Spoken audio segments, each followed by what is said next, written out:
घरकुल बांधकाम करणाऱ्या लाभार्थ्यांना जवळच्या वाळू डेपोतनं वाळू देण्यासाठी घरपोच रॉयल्टी पावती द्यावी, महसूल मंत्री चंद्रशेखर बावनकुळेंचे आदेश. 10वीच्या निकालानंतर आता विद्यार्थी आणि पालकांमध्ये 11वीच्या प्रवेशासाठी लगबग सुरू. 19 मे पासून नोंदणी प्रक्रियेचा दुसरा टप्पा.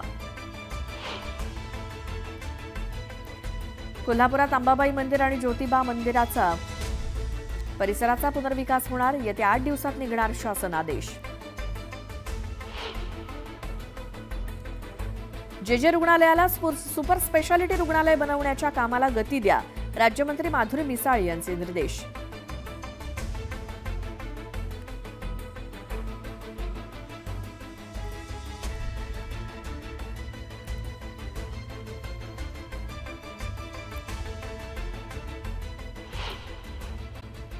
मुंबईत भाजपच्या वतीनं तिरंगा रॅलीचं आयोजन करण्यात आलं होतं.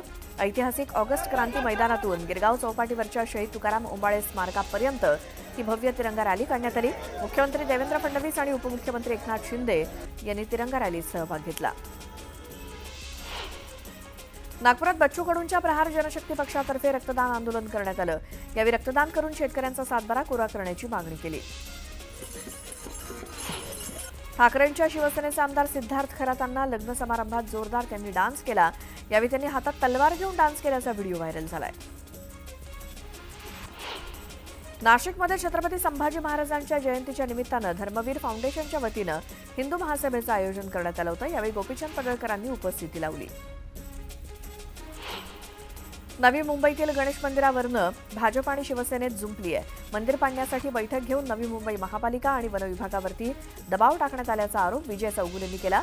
वेळ पडल्यास गोळ्या झेलू, पण आम्ही मंदिर पाडू देणार नाही, अशी भूमिका शिवसेनेनं घेतली. अहिल्यानगर जिल्ह्यातील कोपर गावात भव्य तिरंगा मशाल रॅली काढण्यात आली. भारत पाकिस्तान तणावाच्या पार्श्वभूमीवर सैनिकांचं मनोबल वाढवण्यासाठी आणि शहीदांना श्रद्धांजली अर्पण करण्यासाठी ही रॅली काढण्यात आली. या रॅलीत सर्व धर्मीय आणि सर्व पक्षीय नागरिकांनी मोठ्या संख्येनं सहभाग घेतला.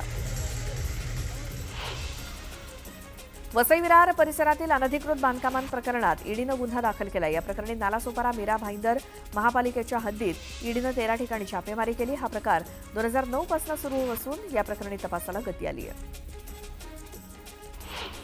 जळगाव शहरामध्ये छत्रपती संभाजी महाराजांची जयंती साजरी करण्यात आली. यावेळी आमदार सुरेश भोळेंनी शहरात वर्षभराच्या आत महाराजांचा भव्य पुतळा उभारण्याची घोषणा केली.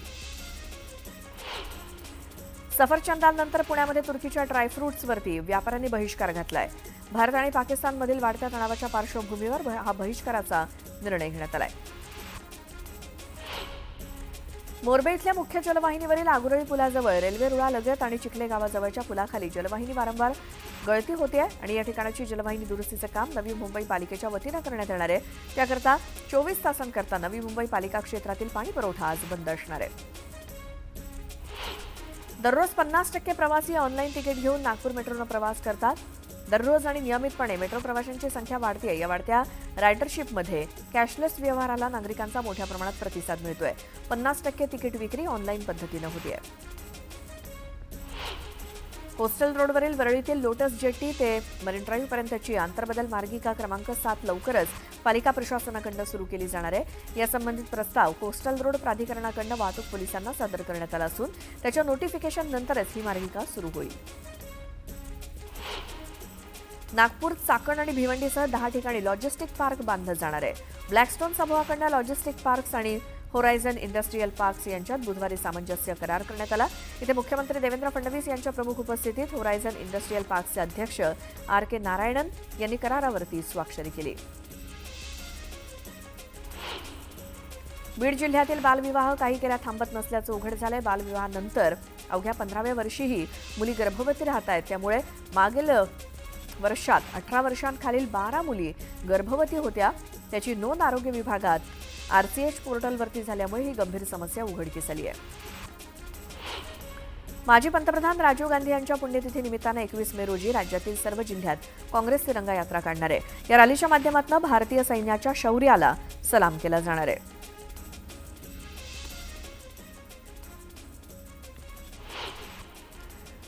यानंतर एक मोठी बातमी बघूयात. पुण्याच्या दत्तवाडी परिसरात भर दुपारी एकावरती कोयत्यानं हल्ला करण्यात आला.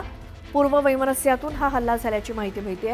हा सगळा प्रकार सीसीटीव्हीमध्ये कैद झालाय.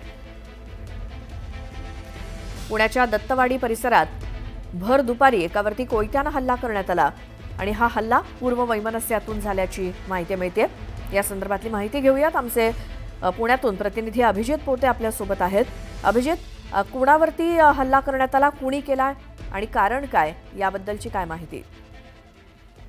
श्वेता, जी प्राथमिक माहिती जी आहे पुणे पोलिसांकडून समोर येत आहे ती माहिती अशी आहे की 4 मित्र आहेत आणि त्या 4 पैकी एका मित्रावरती या 3 मित्रांनी पूर्व वैमनस्यातून म्हणजे जुन्या वादातून परवा दिवशीच्या दुपारी हा हल्ला केलेला आहे. पण पुण्यात पुन्हा एकदा कोयता वार समोर येत आहे, कारण पुण्यातील अनेक भागातून पुन्हा कोयत्या वारच्या किंवा कोयत्याने हल्ला केल्याच्या घटना समोर येत आहे. हा सीसीटीव्ही पुण्यातील खरं तर पर्वती पोलीस स्टेशनच्या हद्दीत असणाऱ्या दत्तवाडी परिसरातील आहे आणि या सीसीटीव्ही मध्ये 3 जण एका युवकाच्या मागे कोयता घेऊन धावताना दिसत आहेत. गाडीवरून उतरून एका बोळात हा युवकाला मारहाण जी आहे ती झालेली आहे. यात तो युवक जे आहे ज्याला कोयत्याने मारहाण करण्यात आलेली आहे तो गंभीर जखमी आहे. त्याच्यावरती खाजगी रुग्णालयात उपचार सुरू आहेत.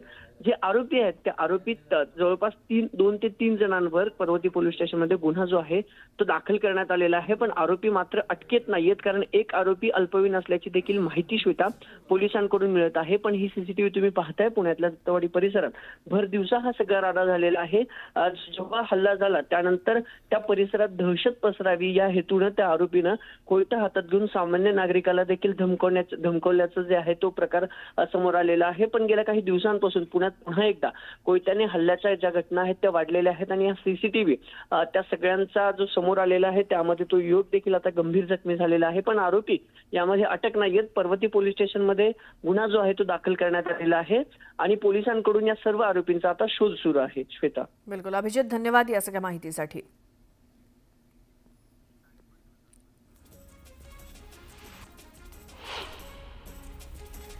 तर दैनंदिन आवश्यक वस्तू आणि खाद्यपदार्थांच्या किमती कमी झाल्यामुळे महागाई कमी झाली आहे. वाणिज्य आणि उद्योग मंत्रालयानं बुधवारी जारी केलेल्या आकडेवारीनुसार एप्रिलमध्ये घाऊक महागाई 13 महिन्यांच्या नीचांकी पातळीवर म्हणजे 0.85% आली आहे.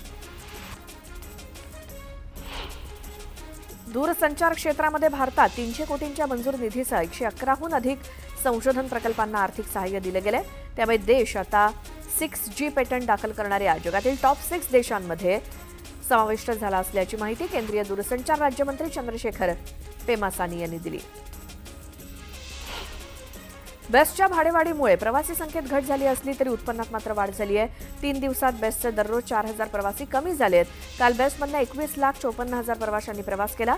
त्यातून बेस्टला 2,83,20,000चं उत्पन्न मिळालं. गणेशोत्सव 3 महिन्यांवरती येऊन ठेपलेला असताना अद्याप पीओपी गणेश मूर्तीवरील बंदी उठलेली नाही. 9 जूनला उच्च न्यायालयात या संदर्भातली सुनावणी होणार आहे. शाडूच्या मातीचा पर्याय खर्चिक असल्यामुळे तसंच माती उपलब्ध होत नसल्यामुळे शाडू मूर्तीकारांवर नवीन विघ्न आलंय. भारत पाकिस्तानमधील वाढत्या तणावाच्या पार्श्वभूमीवर 6 मेपासून प्रभादेवी इथल्या श्री सिद्धिविनायक मंदिरात मोबाईल बंदी लागू केली आहे. युद्धविरामानंतर दोन्ही देशांमधली परिस्थिती काहीशी निवळली असली तरी मोबाईल बंदी मात्र कायम आहे. तरी देखील मंदिराच्या आवारात मोबाईल वापरला जात असल्याचं बघायला मिळतंय. कल्याण आरटीओ हद्दीमध्ये आतापर्यंत 64,292 वाहनांना हाय सिक्युरिटी नंबर प्लेट लावण्यात आली आहे. आतापर्यंत सुमारे 1,17,684 अर्ज आलेत. 30 जूनपर्यंत मुदत असल्यामुळे वाहन चालकांना अद्याप संधी असल्याचं आरटीओनं सांगितलं. मुंबईचे फुटपाथ हे सामान्य पादचाऱ्यांसोबतच दिव्यांगस्नेही असणार आहेत. या पदपथांवरती दृष्टीहीन व्यक्तींना मार्गदर्शन करणारे टेक्सटाईल पाथ उभारण्यात येणार आहेत. याबाबत पालिकेचे अतिरिक्त आयुक्त अभिजित बांगर यांनी अधिकाऱ्यांना सूचना केल्या. नागरी स्थानिक स्वराज्य संस्थांसाठी क्षमता वाढ, सल्लागार सेवा आणि व्यावहारिक संशोधन करण्यासाठी तसंच महापालिकांचा विकास आराखडा तयार केला जाणार आहे. यासाठी पवई इथं असलेल्या या पालिका क्षमता बांधणी आणि संशोधन केंद्रात कंत्राटी तत्वावर विविध पदांसाठी भरती प्रक्रिया सुरू करण्यात आली आहे. त्यासाठी अर्ज करण्याची मुदत 20 मेपर्यंत वाढवण्यात आली आहे.